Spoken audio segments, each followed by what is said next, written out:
Xin chào tất cả các bạn nha. Chào mừng mọi người đã đến với kênh YouTube của Kim Ngân. Hôm qua giờ thì Ngân đi về quê cả nhà ơi. Ngân đi về bên Bến Tre, Ngân đi với lại dì Tư của Ngân đi công việc á. Hôm nay thì Ngân sẽ quay cái khung cảnh mà ở dưới này Ngân có bắt gặp một cái lò bánh tráng, người ta đang làm bánh tráng phía bên trong á, để Ngân đi vào bên trong Ngân quay cho cả nhà xem nha. Ui, có con ong. Hiện tại Ngân đang ở trong vườn á, rất là mát luôn á. Vườn dừa không à, ở bên Bến Tre á, thì người ta trồng dừa rất là nhiều luôn nè. Mời tất cả các bạn cùng theo dõi cái clip ngày hôm nay của Ngân nha. Ở phía bên trong đây á, thì người ta đang phơi bánh tráng rất là nhiều luôn này cả nhà ơi. Đây là Ngân đang ở bên Bến Tre nha. Ngân thấy bên đây người ta cán bánh tráng á, Ngân qua Ngân hỏi Ngân mua xem người ta có bán không. Cái này là những cái bánh tráng này người ta mới vừa cán nè, bây giờ người ta đang phơi. Cái lá này thì người ta làm bằng cái bẹ dừa, người ta đan lại, nhìn rất là đẹp luôn cả nhà ơi. Trời, ở đây có bé gâu gâu đang nằm nè. Cô đang ngồi cô cán bánh tráng nè. Cái này thì lần đầu tiên mà Ngân thấy người ta đang cán bánh tráng. Mình chỉ đốt nhang rồi bên đây là cái lò. cái thằng trước á, nó ký tên vô đây rồi nó mới đưa cho ông lên đây mới đưa. Tráng một ngày ký lít hay là ký gạo cô? Ký 15 ký rồi nghĩ rồi cô. Tôi không làm, sợ ăn ký. 15 ký gạo vậy rồi nhiều xong rồi đã. Như đây là hết từ sáng giờ luôn á hả? Rồi xong mới nghỉ. Phơi đó. 15 ký gạo là bao nhiêu bánh? 400-500 bánh. Vậy đó, mỗi một ngày 500 bánh. Có thêm bột nữa nha. Bột mì tinh mấy ký nữa. Dạ, bà ơi, cái bột mì tinh nữa. Cho nó Độ dai. Dễ tán mì dừa với đường á. Bột này là bột gì với gì? Gạo mình á. Bột mì tinh, Gạo cốt dừa cô. với mè, Đường, muối, rồi. làm mỗi mối là bán con có lẽ không? Bỏ món. Bà cuốn ra cái đi bà. Rồi. Đi. Nước nóng nguội.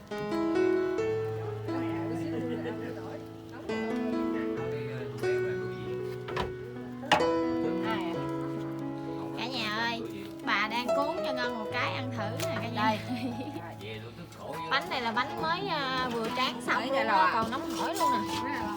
Mới ra lò. Cái này ăn chắc béo lắm á Từ ơi. Ăn đi con. Dạ con cảm ơn bà nha. Đây. Nhìn cái bánh rất là ngon luôn cả nhà ơi. Nóng quá Từ ơi. Đây cả nhà ơi, con mới cho Ngân một cái bánh này cho Ngân ăn thử nè. Bánh này là nóng hổi mới vừa ra lò luôn, nhìn rất là ngon luôn á. Làm sao ta mình mua hết cho nên mình mua như vậy ăn đủ đâu. Nóng quá. 10 cái cho 20. Là ướt vậy hả? Ừ. Thôi mua cho con 20 khô đi. Nhiều khô hả? Để Cho con chục cái ướt em cô à. để dành Tết ăn. Rồi là cơ 20 cái Tết ăn. Rồi. Đây bây giờ Ngân sẽ ăn thử cái bánh này, Ngân cảm nhận cho cả nhà xem nha. Hồi trước giờ Ngân cũng chưa ăn cái bánh tráng ướt này bao giờ, ăn bánh tráng khô nướng thôi à. Cái này là phải về bên xứ Bến Tre là mới ăn được cái bánh tráng loại này. Ăn không Tư nè, Tư ngắt ra làm hai đi. Thơm quá à, thơm mùi nước cốt dừa. Không béo lắm.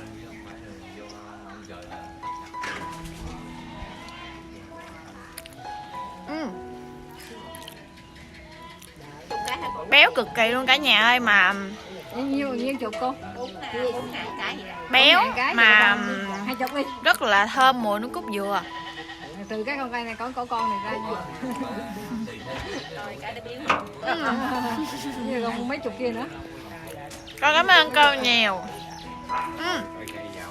Ngon quá à. Dạ ngon. Quá ngon luôn cả nhà ơi. Cả nhà mình mà nếu có một lần mà thử về Bến Tre thì mình sẽ ăn thử cái loại bánh tráng mới vừa cán này ra. Còn nóng hổi vừa thổi vừa ăn nha. Rất là ngon luôn á. Dạ. Ngon. Để lại chút phát nha ha. Dạ. Cho con 20 cái đi rồi. Mình ăn cái này nếu mà có cái mùi Cái mùi lá mơ nữa là thành bánh lá luôn á Tư. Có mơ Dạ. là chỉ mình để có mơ thôi, thơm thôi, chứ không có để cốt vô, không có cốt. Dạ. Cốt mình thắng ở ngoài, mình kêu là lá cô mơ. Ừ. Con muốn ăn bánh gì mà bên con không ai làm, mình không có lại ngay lò nữa. Đâu. Ừ. Có hay qua đây là Ngon cực kỳ luôn cả nhà ơi. Đây nè. Đây là dì Tư của Ngân nha, dì Tư của Ngân mới biết ăn cái cách này chứ Ngân là Ngân không biết luôn á. Hồi đó giờ mình ăn bánh tráng khô mình nướng là mình ăn thôi chứ chưa ăn cái kiểu này bao giờ. Hoặc là cái bánh tráng này mà khô á thì mình nhúng nước để mình ăn thôi. Dạ đúng rồi, không có ăn như vậy. Ngon. Từ lâu dữ lắm luôn rồi. Nãy bên là anh kia lại không biết hỏi mon men con lại hỏi anh mình nói. Ngon dữ lắm luôn Tư ơi. bán là nhiều bà nó sợ sát qua mua thì cử bán cứ khô bán là Ngân với dì Tư Ngân mà qua trễ chút nữa là câu cán hết luôn rồi, còn nhiêu đây bột nữa là hết rồi. 5 kg bột đó với 3 kg 5 kg gạo, 3 kg bột đó cũng cần 20 chục.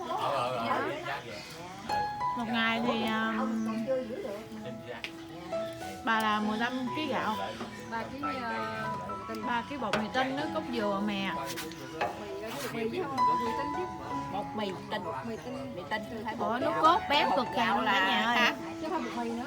Đây là cái bếp lò đang nấu nè. Nhìn làm rất là điêu luyện luôn. Kinh nghiệm mấy bao nhiêu năm trong nghề vậy bà? học nghề không? Con phải sáng gì lắm mà con không có làm được cán Học nghề qua dạy giùm cho khỏi Không, cán con cán cái đó được á mà cái kia cái lấy bánh tráng này tôi thấy hơi khó nè. căng căng này phải lấy căng căng hả? Cái lấy gạch cho nó cái độ thẳng á. Chứ không thẳng mình đâu có tán được. Cán cái bột thì nó dễ mà lấy cái cây chọc Khó. không quen á. Không làm đủ đồ dày để nó để mình làm ổng cái nó bị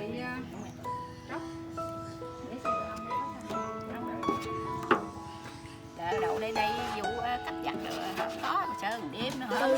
Dì Tư của Ngân ủa Tư mua nhiêu cái hả? 40 cái hả? Tư Ngân mua 40 cái ướt, chút nữa Ngân chung cái ướt. 20 cái ớt à. Vậy họ có mua 20 cái khô nữa. không cô thì có nước ăn đấy chứ.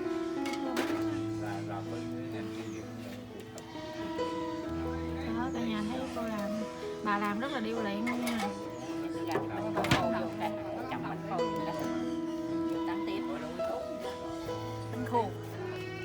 Đây, mấy cái bánh này nó khô hết rồi bà đang lấy vô nè. Cái này là khô là mình lấy được luôn hả bà? Đang lấy vô đó. Dạ. Cái này mình phơi mình phơi khoảng bao nhiêu lâu? Đổi lên ha. Đổi nó. Cái này Hồi giờ mấy giờ? dạ 11 giờ. 7 giờ đó, bây giờ cô rồi đó. À vậy là mình phơi khoảng 3 tiếng á. Nắng tốt là mình phơi khoảng 3 tiếng rồi nó khô.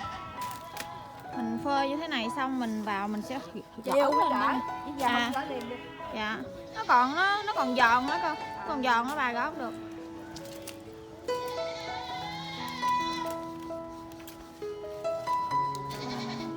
Đây bà phơi ở trên nóc nhà nữa nè. Nhiều lắm luôn. Bánh tráng ở Bến Tre là cực kỳ ngon luôn cả nhà ơi. Tại vì ở đây là xứ dừa, ở đây cả nhà thấy dừa khô người ta chất rất là nhiều luôn nè. Ở đây là ở xứ dừa á, cho nên là bánh tráng béo, cực kỳ béo. Đây, ở bên đây cũng có phơi bánh tráng nữa nè.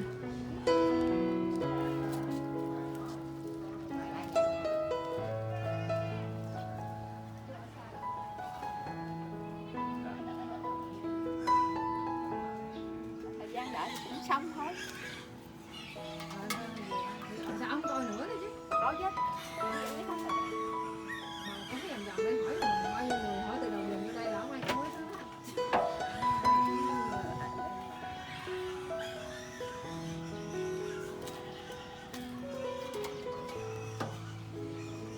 Đi qua đây mới được cái gì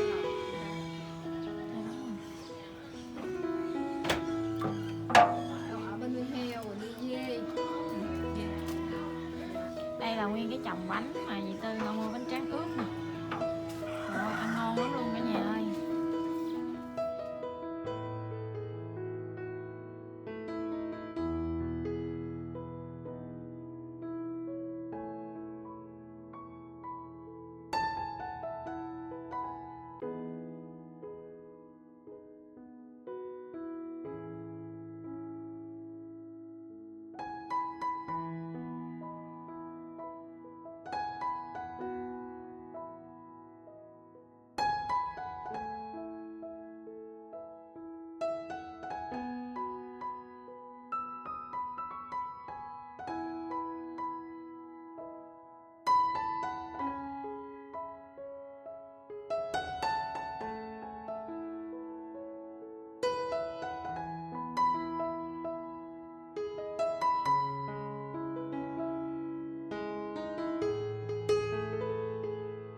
bánh tráng khô.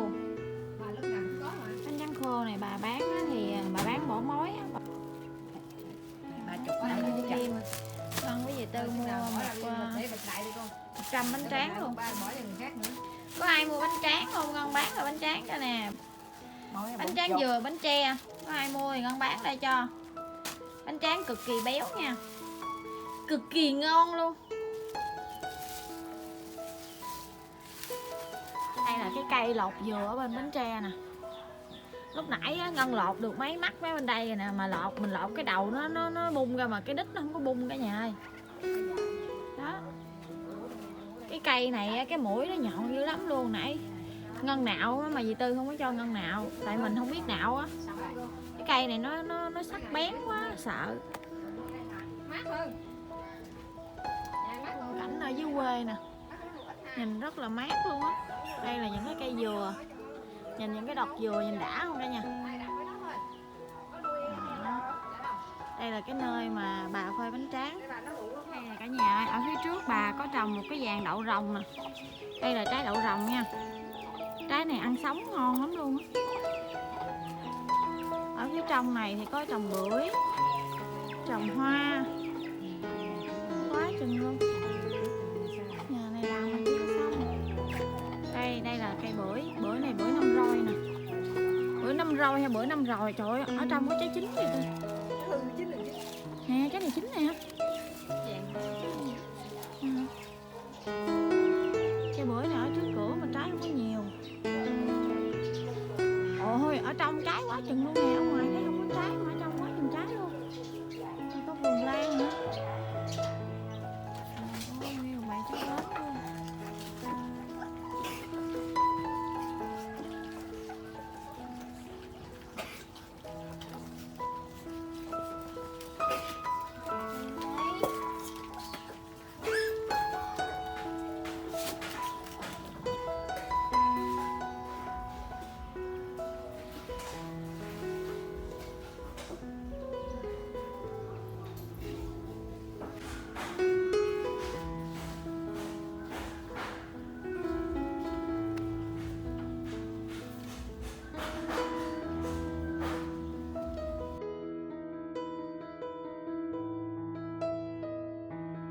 Cả nhà ơi, bây giờ Ngân với dì Tư đang chuẩn bị đi về nè. Đi qua Bến Tre có công việc. Nhưng mà không có làm được gì chứ. Bây giờ thì mua bánh tráng xong rồi đi về. Ủa cái ổi xẻ. Phải không? Tư, có trái hái rồi Tư. Xẻ đó. Cái ổi đó ngon lắm á. Tư với Ngân phát hiện có cây ổi xẻ cả nhà ơi. Nhưng mà cao lắm đâu hái tới. Nó chua lắm, chua đó. Để xin bà.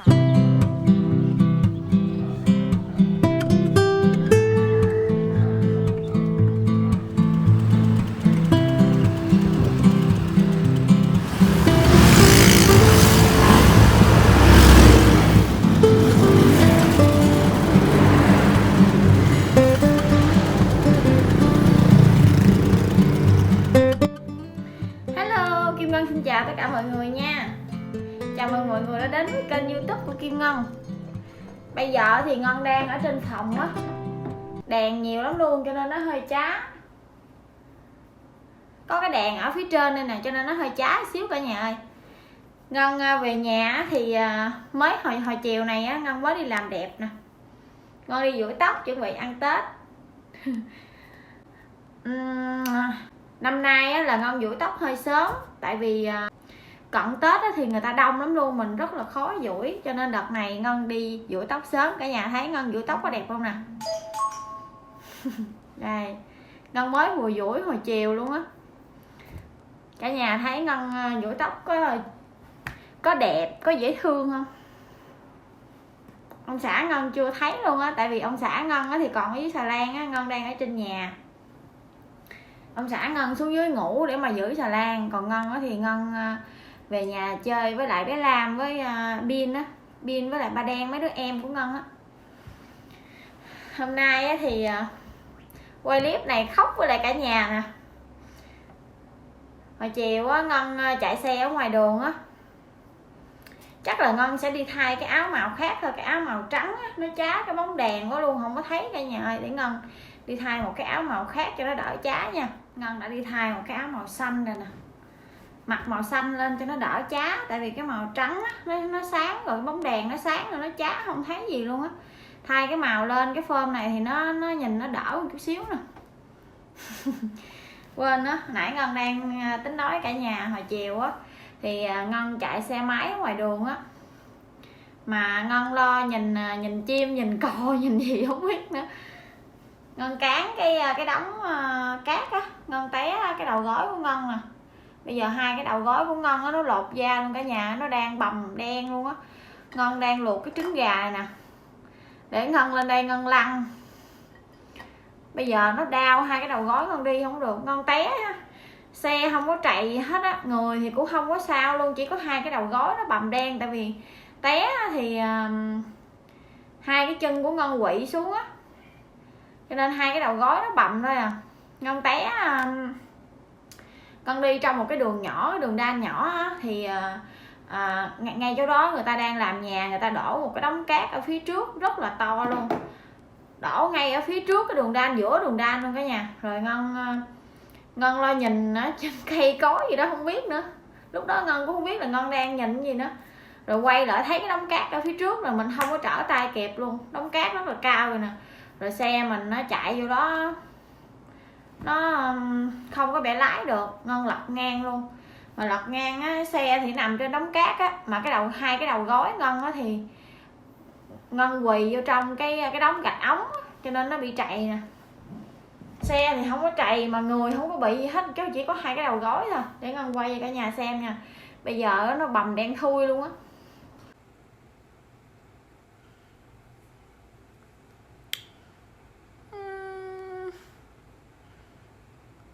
Nó rất là nhức luôn á. Hồi chiều giờ ha, cứ ngồi xuống đứng lên nó đau lắm luôn á, không đi được.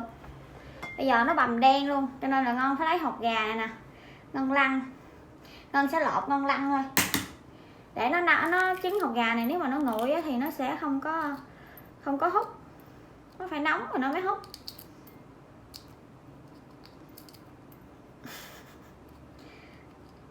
Hồi chiều té cái hết hồn luôn á, nhưng mà cũng may mắn là không có sao. Ngân chưa có nói với ông xã Ngân nữa, Ngân mà nói là ông la. Trời ơi, cái trứng gà luộc chưa có chín cả nhà. Buồn vậy chứ. Cái trứng gà luộc sống nhăn rồi cả nhà ơi, để Ngân đi luộc lại. Ngân mới vừa đi xuống dưới, Ngân luộc cái trứng hột gà khác nè. Cái trứng lúc nãy nó bị sống. Dạ, còn nóng quá. Tại vì cái trứng lúc nãy thì hột gà này Ngân để trong tủ lạnh á, mà Ngân luộc nhanh quá, nó không có chín, ở trong nó vẫn còn sống á, cho nên Ngân luộc trứng mới luôn. Ây da. Nóng quá. Còn nóng vậy nè, mình mở cái vỏ ra rồi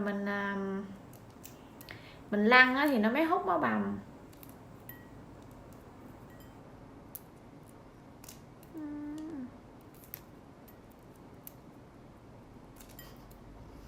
Nóng quá à. Đây Ngân lọc xong rồi nè cả nhà ơi, còn bốc khói luôn mà bị lủng hết lỗ rồi. Hột gà này hột gà mới hay sao á, thơm quá.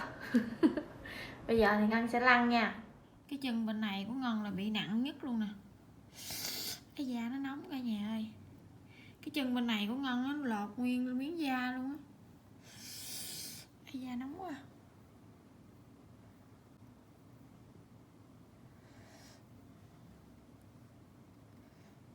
Nóng khủng khiếp luôn á. Hồi chiều á nó bầm đen luôn cả nhà ơi, nhưng mà bây giờ nó đỡ rồi.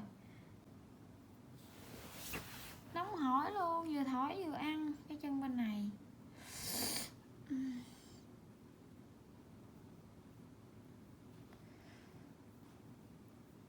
lăn hột gà là nó đỡ bầm lắm luôn á. Bây giờ thì nó không có bầm lắm, nhưng mà nó nhức dữ lắm luôn á.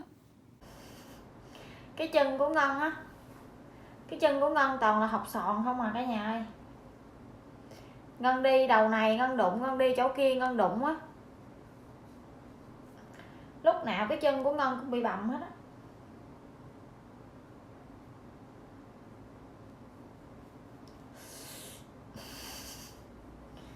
Đau quá à. Cái đầu gối mấy phía bên này á, nó bầm đen luôn. Nó sưng lên luôn cả nhà ơi, nhìn ghê quá à. Nhìn hết muốn ăn giò heo. Cái chân bên này là bị nặng nè, nó vừa bầm nó vừa đen mà nó vừa sưng lên á. Tại vì cái chân này á, Ngân chạy xe tay ga á, thì lúc mà té ngã ngang á, thì hai cái chân của Ngân quỵ xuống ngay chỗ cái đống gạch ống á, cho nên nó mới bị vậy nè. Chứ nếu mà quỵ vô ngay chỗ cái đống cát đó là Ngân đâu có bị gì đâu. Xui thì chứ, đi ra nhìn chim nhìn cò nhìn trai đẹp gì đó không biết nữa mà lủi vô cái đống cát thiệt tình chứ. Hồi sáng giờ Ngân đi cà nhắc không à, đau. Hồi lúc mới té nó hơi rướm máu một chút xíu mà nó không có đau luôn cả nhà. Ngân đi bình thường không có một chút gì gọi là đau luôn á. Mà tới chiều á, tới chiều luôn, mà tới chiều á thì chiều nó mới đau. Bây giờ thì nó rất là đau luôn. Ngân mà ngồi xuống Ngân đứng dậy là Ngân đứng không nổi luôn á.